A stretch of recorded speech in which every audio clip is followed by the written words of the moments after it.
Bien, Claudio ha hecho una síntesis muy clara y breve y diríamos ordenada de los grandes temas, las preocupaciones del concilio. Yo me voy a trasladar 50 años después, o sea, hoy, sabiendo que tenemos aquí una mirada global y entonces todo concilio deja desafíos. Entonces me voy a detener un poco en algunos desafíos pendientes. Pueden haber más. Cada persona puede encontrar los que le parezcan, pero más o menos me parece que estos son relativamente generales. Entonces voy a mirar voy a introducir primero el tema más globalmente y luego voy a mirar 4 áreas donde hay desafíos pendientes, que son cosas que el concilio todavía tiene que ir desarrollando. Hay que tomar en cuenta que este fue el primer concilio como tal que se preocupa, concilio ecuménico, que quiere hablar de la iglesia en sí misma, qué es la iglesia y para qué es la iglesia. De tal manera que tiene muchos desafíos, preguntas sobre cómo vivir el ser iglesia hoy día nosotros. Entonces, ese es un primer punto muy importante. Ahora, este concilio, como todos los concilios, los 21 que han habido, no son fáciles ni en el momento, ni son fáciles en el post-concilio, porque en el momento se trata de debatir, y eso siempre implica opiniones distintas, de modo que este no fue distinto, diríamos, muchísimo más calmado que algunos de la antigüedad, donde habían verdaderamente peleas, en el siglo IV, V, unos concilios muy, muy peleados. Esto bastante menos, pero debates habían. Y por supuesto, la historia postconciliar, al igual que los antiguos, tiene un camino que va y viene porque hay que empezar cosas y hay que continuar, de tal manera que siempre el postconcilio, la adaptación, el poner en práctica un concilio demora su tiempo y va un poquito buscando los mejores caminos. El concilio de Trento, por ejemplo, demoró prácticamente 100 años en que se pusieran en práctica realmente todas las cosas. Nosotros llevamos solo 50, no nos extrañemos que todavía falta poner en práctica cosas. Un ejemplo de Trento, el concilio dice, mire, de ahora en adelante todos los sacerdotes se tienen que formar en un seminario, se formaban antes en las parroquias, un párroco buena persona lo tenía en su casa y después venía el obispo y lo ordenaba. Mala formación tenía entonces. Entonces, ahora, todavía 100 años después del concilio, habían muchas diócesis que todavía no tenían seminario, demoran las cosas, porque las cosas son así. Puedo poner un ejemplo simple. Entonces, lo que ha ocurrido en el actual no tiene nada de extraño, incluso es menos que en otro. Por eso, la pregunta que ponía el Papa Benedicto es siempre clave para entender cómo interpretar el concilio. Si hay que romper con lo anterior y empezar una nueva modo de ser iglesia, o es simplemente una continuidad sin ninguna ruptura. Obviamente las dos cosas, o sea, en un concilio que plantea nuevos desafíos, hay una adaptación, una reforma, hay algún cambio, hay cosas nuevas, pero que son, como decía el mismo Juan 23, un modo nuevo de ver, de entender, de practicar la tradición permanente. De modo que en todo concilio hay un momento de reforma, de ruptura, de cambio, de punto de vista nuevo, que hace más actual, más fiel, más vital lo que ha sido siempre.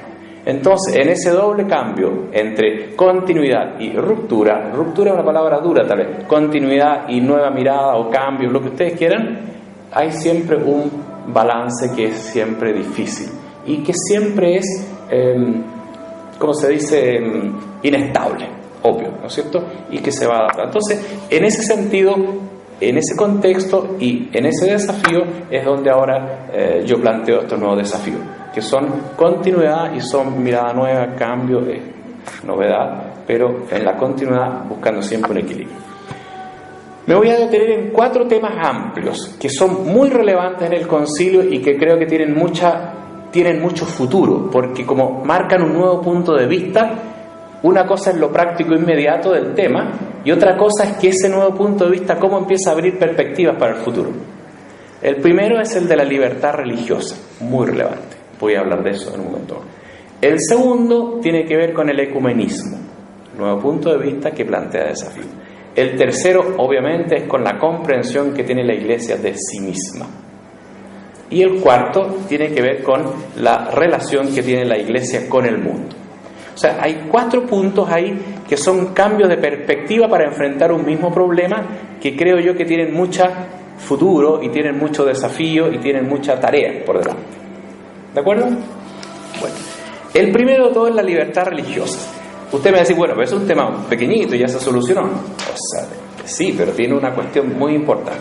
Fíjese usted, para entender el problema del documento de Dignitatis Humanae, dice que ninguna persona puede ser coaccionada en su fe, ni se le puede prohibir practicar la fe que en conciencia, la religión que en conciencia sea, ni se le puede obligar a practicar una determinada. Y eso nace de la dignidad que tiene cada persona como sujeto digno y personal, y del acto de fe que por esencia es libre. ¿De acuerdo? Ese es el decreto. Bueno, eso es lo que definió en una pequeña declaración. Pero eso es muy relevante y tiene mucha historia y tiene mucha relevancia futura. ¿Por qué? Por eso quiero hacer la explicación completa. Fíjense ustedes que normalmente en la antigüedad religión estaba asociado a Estado, a nación, y uno estaba en la religión que le correspondía en el país, ¿no? Y la religión tenía que ver con el pueblo, con identidad del pueblo. El cristianismo por esencia, en Jesucristo, lo que hace es que uno tiene libertad de acoger a Cristo en cualquier pueblo, en cualquier nación, en cualquier circunstancia. De modo que la conciencia es lo que determina la religión y no el estado de que yo nací ni el gobernador que tengo de turno. Y eso lo defendió con la muerte de todos los mártires. Y de hecho los mártires, en las actas de mártires antiguas siempre se decía que los cristianos eran condenados por ateos. Ateos porque no veneraban los dioses. ¿Qué dioses? Los del lugar, o los del emperador o del pueblo que corresponda, ¿no? Entonces, pero defendieron la libertad de conciencia como una cuestión básica. Están los hechos de los apóstoles. Es preciso obedecer a Dios antes que a los hombres, dice San Pablo, o San Pedro y San Juan al Sanedrín. O sea, es un tema que es absolutamente esencial y basilar de la iglesia cristiana, del cristianismo. Cada persona tiene derecho a buscar la verdad, tiene derecho a acogerla cuando la encuentra, y nadie puede coaccionarlo ni en uno ni en otro sentido.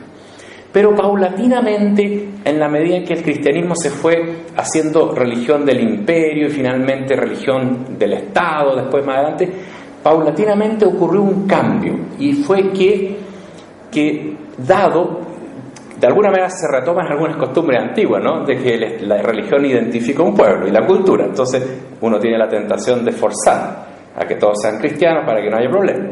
Pero además se dio otro problema que no es solo político, que es más religioso, y es que a pesar de que se decía aquí cada uno es libre y tiene su conciencia para elegir la religión porque es algo que tiene que nacer de la dignidad, sin embargo la iglesia tenía otro elemento también vacilar, es decir, con la revelación de Jesucristo yo ya tengo la verdad de Dios, ¿no es cierto? Ya poseo la verdad, que es verdad, pero de ahí se da un paso indebido, y es decir, y por lo tanto esta verdad tiene más derecho que el error, y como yo sé que el otro ya es error, de alguna manera se toleraba otras religiones, pero de alguna manera se pierde el concepto de libertad religiosa como un derecho social, un derecho, perciben el problema, ¿no? Entonces eso pasaba en los países con estado confesional, donde no tenían los mismos derechos otras religiones, no podían verse, a veces no se podían practicar. En la colonia, en el patronato español no podía entrar ningún protestante, incluso en los primeros años de la República tampoco en Chile, al principio, ¿no? Entonces ahí tenemos un punto. Entonces, evidentemente, ¿qué ocurre? Que con la llegada de la modernidad, no solamente la iglesia tiene que reflexionar, sino que se vuelve a crecer el concepto de que cada persona es sujeto y los derechos de las personas nacen de su ser individual, de su dignidad. O sea, no es el Estado el que tiene la verdad, que enseña a los pequeños incultos del pueblo, sino que es cada persona que tiene su derecho, su naturaleza, su dignidad y por lo tanto su libertad, y le concede poder al Estado democrático, y de alguna manera el Estado tiene que privilegiar los derechos de cada persona. Entonces eso también planteó a la Iglesia la cuestión de la libertad religiosa, y con todo ese contexto entonces que en el concilio se vuelve a retomar esta idea con un largo debate muy complicado, pero finalmente se llega a eso, que ayudado por una reflexión del cristianismo primitivo, porque el concilio siempre dice volver a las fuentes para ver cuál es la auténtica verdad, y ayudado por también las motivaciones culturales modernas que van ayudando, la escucha de los signos de los tiempos, diríamos. Entonces se llega al documento de la libertad religiosa, donde se dice, en realidad nosotros tenemos que predicar, porque también la Iglesia ha dicho, en los países de la órbita soviética exigimos libertad religiosa. Bueno, entonces también démoslo en España y en Italia, que tenían estados nacionales, ¿no? Religión de Estado, ¿no? Entonces ahí se plantea la cuestión, y el documento entonces es muy vital porque cambia una mirada de muchos siglos, que eran de los últimos siglos, pero al fin y al cabo era larga, y se vuelve al concepto inicial. Queda clara la cuestión, ¿no? Bien, hasta ahí solucionado el problema definitivamente en cuanto a la libertad religiosa. Pero ¿cuál es el punto que deja planteado un nuevo punto de vista respecto a la relación verdad-persona, verdad-conciencia? Entonces, tal como en cuanto a la pobreza la Iglesia siempre va reflexionando de acuerdo a los movimientos, también respecto a esta relación verdad-conciencia, o diríamos que está en el tema de la obediencia de la fe, entra una cuestión sobre qué es lo primero. No están en contra, pero se plantea una cuestión: cómo entender la obediencia dentro de la Iglesia, cómo entender la libertad de conciencia en relación a la búsqueda de la verdad, cómo entender la relación respecto a que poseemos la verdad, que la Iglesia enseña una verdad, que la suscita, pero que debe ser acogida libremente, y si la persona todavía no la ha descubierto plenamente, él mantiene su dignidad, su conciencia, su punto de partida, siempre el sujeto que acoge una verdad. ¿Perciben el problema, no? Entonces aquí hay un problema muy amplio, no solamente en la libertad religiosa, sino que en un modo como la Iglesia tendrá que ir entendiendo paulatinamente cómo ejerce autoridad en algunos puntos, cómo se entiende el voto de obediencia en la vida religiosa, cómo se entiende la obediencia en general en el acompañamiento espiritual, por ejemplo, ¿no? O sea, el punto no es que esta es la voluntad de Dios, ya la voluntad, bueno, y la persona tiene algo que pensar, si lo ve distinto, ¿me entiendes? Con esto ahora viene el problema del Papa Benedicto, que pone la continuidad y la ruptura. O sea, con esto no se trata de cambiar de un lado para el otro, sino que se trata de integrar un elemento que estaba menos integrado, de equilibrar mejor el punto. Entonces me parece que aquí hay un primer gran desafío para la Iglesia, que es, en un mundo que exige cada día más libertad de conciencia, cómo equilibrar eso, que es así y que es cierto, con la invitación a buscar la verdad, a seguirla cuando se ha encontrado, y el saber que uno posee una verdad revelada y que la tiene que ofrecer como un testimonio abierta para que sea acogida en su belleza. Pero para que sea acogida en su belleza, tiene que ser planteada como lo es: un ofrecimiento, una invitación donde cada persona libremente la acoge. Eso implica después muchas cosas respecto a la institucionalidad, a las modas actuales. Yo no tengo ni la solución ni nada, pero cuento un tema que tiene futuro, al menos a mí me parece. ¿No les parece? Entonces ahí tenemos como un punto que me parece muy importante. Hay un segundo punto que también hemos conversado, que tiene que ver con, este tema que acabo de decir tendría muchas vueltas que darles, pero creo que planteé como el camino. Después está el tema del ecumenismo.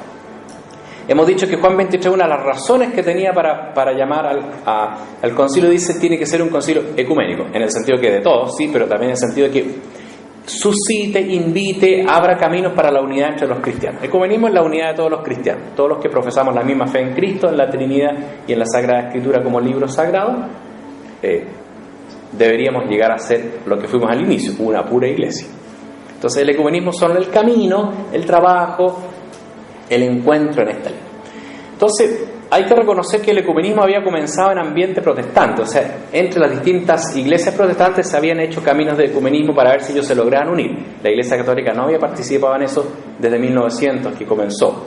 Pero con el concilio, Juan XXIII crea el Secretariado para la Unidad de los Cristianos, trata el tema en el concilio y pone como un tema fundamental. Y ahí entonces la Iglesia Católica se incorpora en el movimiento ecuménico, que significa rezar por la unidad, significa hacer trabajos en conjunto para cosas sociales y de bien público, y significa reuniones bilaterales o trilaterales para conversar los temas teológicos que nos dividen, para buscar así caminos de búsqueda de unidad. Entonces, fue tal el impacto de que la Iglesia participara en esto y la invitación de auditores de otras iglesias al interior, partieron 20, terminaron casi 100, fue tal el impacto que los primeros años luego del concilio hubo un crecimiento de la actividad ecuménica enorme, hubo grandes encuentros y el gran fruto casi inmediato es que se recuperó nuevamente una fraternidad y una mirada positiva unos a otros, que fue el primer paso inmediato. Fue grande, fue muy bueno y esos fueron los primeros 20 años con muchos encuentros, con conversaciones teológicas de los temas más relevantes, al menos los más básicos. Se encontró cierto camino de unidad, hubo trabajos sociales y de bien común comunes, muchos encuentros de oración en los primeros 20 años. Pero luego, y ahora viene la mirada futura, para lo cual estamos aquí conversando, luego cuando uno da el primer paso que nos reconciliamos, somos amigos, podemos trabajar juntos, veamos lo que nos une, perfecto, ¿qué viene después? Veamos lo que nos separa. Entonces ahí ahora comienza un camino muchísimo más lento y muchísimo más difícil, porque después de muchos años hay diferencias verdaderas. O sea, no hay diferencias menores, hay diferencias verdaderas. Pero ¿cuál es el camino futuro? Para explicar el camino futuro que se ve por delante, primero todo hay que reconocer que hablar de ecumenismo, o sea, de otras iglesias cristianas, hablamos de mucha diversidad y podríamos decir que tendríamos que hablar de 4 grandes familias cristianas, amadas del catolicismo, ¿no? 4 grandes divisiones, podríamos decir, más o menos. Y por lo tanto el trato, la relación ecuménica y el futuro ecumenismo tiene una diversidad de 4 grandes caminos porque depende de las iglesias. Por ejemplo, las explico históricamente muy brevemente. En el siglo V hubo las primeras grandes divisiones, que fue cuando no se aceptó la doctrina cristológica exacta en Calcedonia, en Éfeso y en Calcedonia, y entonces se separaron unas iglesias que se llamaron iglesias monofisitas.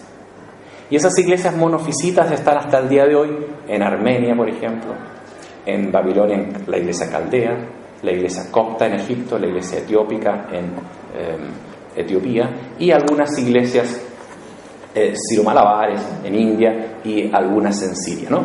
Poquitas, porque después con la invasión musulmana quedaron reducidas a casi nada, ¿no? Pero esas iglesias monofisitas están separadas desde el año 500, o sea, 1500. ¿Qué pasa con ellas? El camino ecuménico con ellas es el más adelantado, a pesar de ser el más antiguo, porque hoy día se ve que ellos comprenden a Cristo igual que nosotros, hay acuerdo teológico. Hubo, de hecho, el año 94 con la iglesia armenia y así con las otras en general. Por lo tanto, ya no se considera que el tema teológico, cristológico que nos había separado, se mantiene. Está solucionado. Por lo tanto, está abierto el camino para que, después de 1500 años, paulatinamente, haya un momento en que finalmente digamos, entonces, si no tenemos una diferencia relevante, volvamos a la unidad, respetando, por supuesto, la identidad y la liturgia propia de los caldeos, armenios, etc., ¿no? Pero diríamos que es el paso más, es la iglesia que tiene el paso más adelantado, ¿de acuerdo? Pero son poquitos, aunque son algunos países. Más importante, mucho más importante fue la división de 1054 con los ortodoxos, llamémosle bizantinos hoy día, ¿no? Que son en general lo que le llamamos la iglesia ortodoxa. Tiene una gran historia. Bueno, la separación fue de muchos motivos políticos, algo teológico, pero fundamentalmente fue por incomprensión mutua entre Oriente y Occidente. Por lo tanto, la separación fue realmente de que Oriente y Occidente habían tomado 2 caminos completamente diversos, culturalmente, políticamente, eclesialmente en cierto sentido. Entonces hubo una separación, donde el tema que divide realmente hoy día es el tema del primado, o sea, aceptar o no el primado del Papa. Otras pequeñas cosas teológicas se ha visto que en realidad no dividen. El concepto del Espíritu Santo, el purgatorio, litúrgicamente no hay divisiones teológicas relevantes. Sí conservamos el punto del primado, solo que en cuanto al primado, ambos, Iglesia de Oriente y Occidente, reconocemos que existe primado y que Jesús dejó un primado. La única diferencia es si tiene potestad de jurisdicción para mandar o no, que no deja de ser un tema importante. Pero no es tan central, si ustedes fijan, porque si uno habla de un primado, alguien que hace de cabeza, necesariamente tiene que tener algún tipo de autoridad, si no puede ser. Entonces, lo que queda por pendiente sería ver cómo se ejerce el primado, cómo se ejercería en las iglesias orientales, manteniendo su propia vida. Pero, entonces, ese no es el problema, no lo ha sido nunca en general. El problema es que desde antes de la división y posterior a la división, hasta muy entrado el siglo XIX, Oriente, culturalmente y políticamente, se ha sentido avasallado, abusado, diríamos, absolutamente ninguneado por Occidente, Iglesia incluida, porque era una unidad. Hubo los cruzados, invadieron Constantinopla y saquearon Constantinopla, eso se recuerda en la vida. Después ha habido problemas políticos con respecto a Bulgaria o Rusia, y si eran latinos o ortodoxos los que llegan, con las misiones también, porque sienten que uno no puede misionar en tierra de ellos. O sea, hay muchas. Entonces, el tema fundamental con los ortodoxos no es teológico, sino que es perdón y recuperación de la memoria. Ven ustedes que a veces nosotros como país tenemos una pequeña, no pequeña, pero al menos hace 100 años una guerra con otro país, y queda un daño, una herida, una cuestión que demora siglos y siglos en perdonar, en sanar, santificar, cuanto más mil años con varias situaciones. Entonces, con el mundo griego el problema está en que el camino ecuménico avanza poquitísimo, porque de ellos hay una gran herida que primero hay que sanar. Por eso es que es todo lo contrario a la iglesia monofísica, que se siente muy cercana a la católica y teológicamente tenían más diferencias. Bien. Tercera gran vuelta fue el mundo luterano, la reforma luterana, ¿no es cierto?, que se separó, y en eso la diferencia cultural es pequeña, pero teológicamente es muy amplia, porque para ellos la iglesia es solo espiritual, no tiene elementos visibles, los sacramentos son solo 2, entonces hay muchas diferencias teológicas importantes.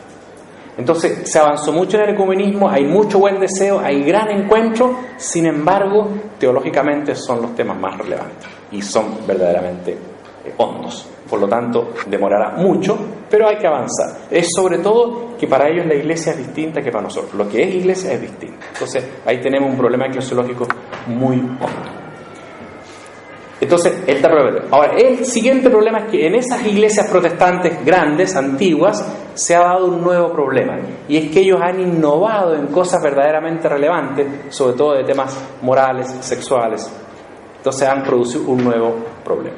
En la medida en que ellos aceptan, por ejemplo, el matrimonio homosexual, o en la medida en que ellos aceptan ordenación de mujeres al ministerio, ponen un problema no voy a entrar en el tema en sí, te diga, pero muestro que crean nuevas diferencias que no habían antes. Entonces ha aumentado las diferencias ahora en algunas de estas iglesias con respecto a la iglesia católica. O sea, ha habido avance en cercanía, pero han aumentado las diferencias en más campos. Entonces es un camino que queda mucha vuelta que dar. Y finalmente, dentro del mundo protestante hubo todo un movimiento pentecostal, metodista pentecostal de todo el siglo XX y el XIX final. Y esas son iglesias muy poco institucionales, muy del espíritu, de una renovación del espíritu, y ellas normalmente han tenido poco interés por el ecumenismo, que sería el cuarto grupo. No tienen interés en reunirse y son muy poco del diálogo. Entonces varían, ¿no? Entonces con estas iglesias prácticamente no se ha comenzado. De hecho, por ejemplo, el Te Deum ecuménico que tenemos en Santiago, en muchas iglesias, pues las metodistas pentecostales hacen su propio Te Deum. Bien, yo no hago un juicio, simplemente digo que estamos todavía mucho más lejos de empezar el ecumenismo. Vean ustedes entonces que hay desafío en el tema. Si bien se dio el paso, que había que darlo, el camino por delante es largamente difícil, ¿no? Pero nunca hay que perder la esperanza. Vamos a al final 15 minutos de pregunta. Luego entonces, un tercer campo que me parece importante de ver del concilio, he hecho cosas muy resumidas, pero me parece que quedó claro un poco de desafío. Un tercer campo de desafíos para el futuro está en respecto a la iglesia misma, a la eclesiología. El concilio, como dijimos, habló de la Iglesia, la definió y por primera vez da una visión más completa de lo que es la Iglesia, dando un grandísimo aporte indispensable a la vida eclesial. Sin embargo, esto dejó varias cosas como tarea. El gran cambio que hace la Iglesia con el Concilio Vaticano II es que después de la Reforma Protestante, la Iglesia Católica había acentuado mucho que la Iglesia es una institución visible. Incluso Bellarmine había dicho, la Iglesia es una institución visible regida por el Papa y los obispos, o por el Papa dice, tan visible como el reino de Francia, el patriarcado de Venecia. Bueno, o sea, que seamos igual que Francia es como mucho, ¿no? Es más que un país simplemente. Pero como decía, es lo más visible. Entonces, ¿cuál es el cambio que hace? Entonces, si uno tiene un concepto de iglesia que es esta estructura visible, estos sacerdotes, estas religiosas, estos laicos, ¿quiénes son? Los que están en el libro bautismal, aquí están indicados, esto es la iglesia. Si uno parte de eso, le cuesta mucho ver cómo tiene relación y se integra y se salva a la gente que está fuera de esa institución. Entonces costaba mucho decir, bueno, ¿y qué pasa con un hombre que nunca conoció a Cristo? No sabe qué es la iglesia, ¿se salvó o no se salvó? Si la iglesia es la presencia de Cristo y el bautismo.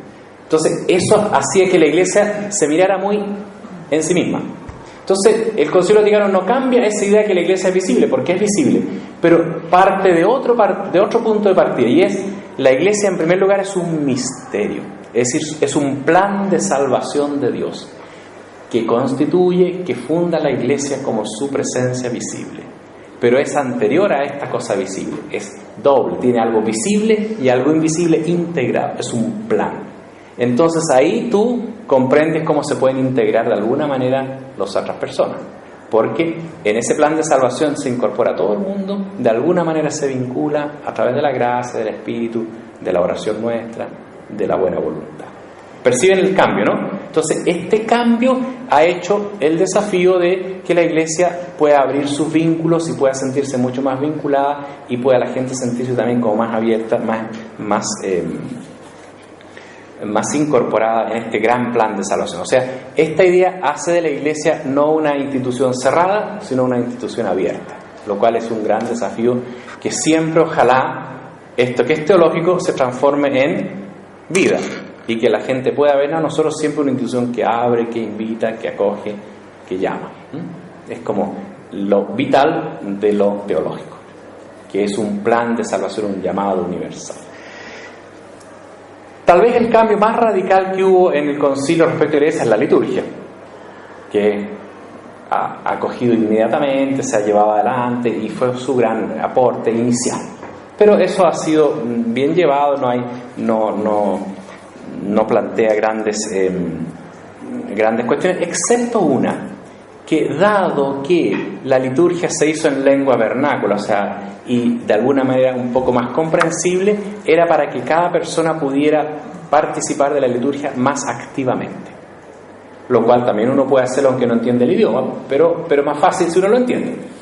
Entonces aquí se deja un principio que es que ojalá cada persona pueda participar más activamente siempre, y para participar más activamente ojalá pueda expresarse más personalmente desde su perspectiva, desde su modo de ser. Y eso plantea entonces cómo una liturgia única pueda también tener adaptaciones en las distintas culturas del mundo, que no puede ser una adaptación que al padre X se le ocurrió ese día, ¿te fijas? Sino que tiene que ser una cuestión del pueblo de Dios completo, de la iglesia completa, una tradición común, pero es una tarea pendiente siempre, cómo hacer que la liturgia única pueda tener expresiones culturales diversas que mantengan la unidad, pero que hagan que cada persona pueda participar lo más personalmente, lo más auténticamente, lo más vitalmente posible. Ese es un desafío, pero la liturgia es una cosa muy lenta porque representa la fe, por lo tanto nadie hace cambio arrebatado. Es una cosa que se tiene que ir dando con el tiempo, pero es un desafío que va quedando por delante.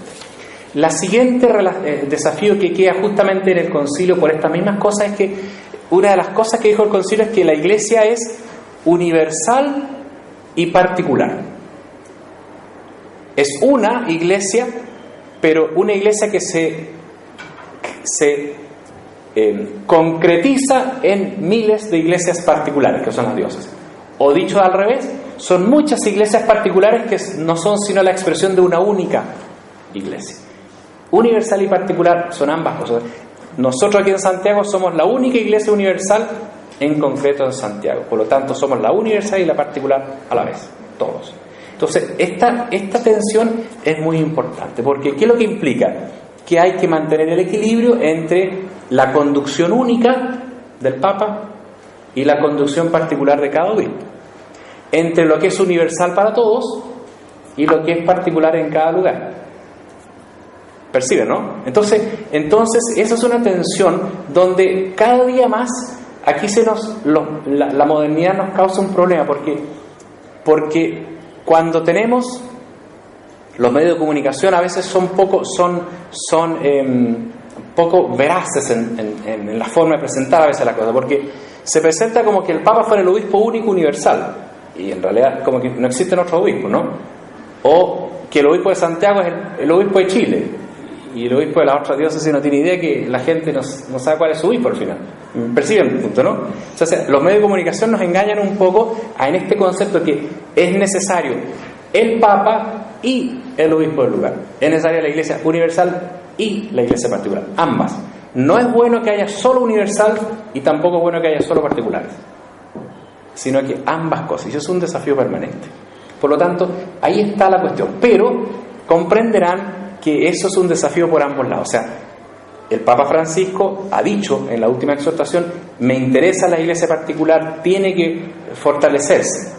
Pero eso implica que las iglesias particulares también tomen iniciativa en sí mismos y piensen y propongan y tengan iniciativa. O sea, es una cuestión por ambos lados.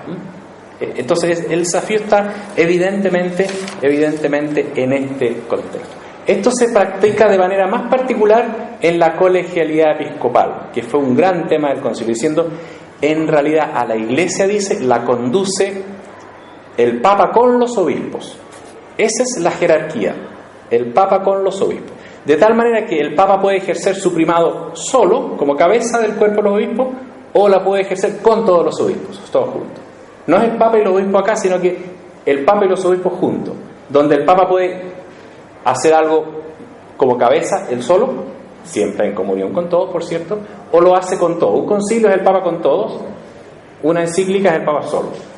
Pero entre esos dos momentos, entre que el Papa está solo o un concilio todos juntos, hay también muchas otras actividades que se deben fomentar, donde los obispos en conjunto son capaces de trabajar. Una conferencia episcopal, una conferencia latinoamericana, etc., ¿no? Entonces, el concilio ha pedido, y eso se tiene que materializar. El sínodo del obispo que está actualmente es una expresión colegial, de afecto colegial. No es estrictamente colegial, pero afecto colegial, porque no están todos los obispos, pero una representación. Entonces, hay que buscar formas, y eso es lo que queda pendiente, institucionales del código, donde se pueda ejercer de más manera que el Papa pueda normalmente consultar y saber verdaderamente lo que piensan los obispos y no lo que el periodismo dice que piensan los obispos, ¿te fijas?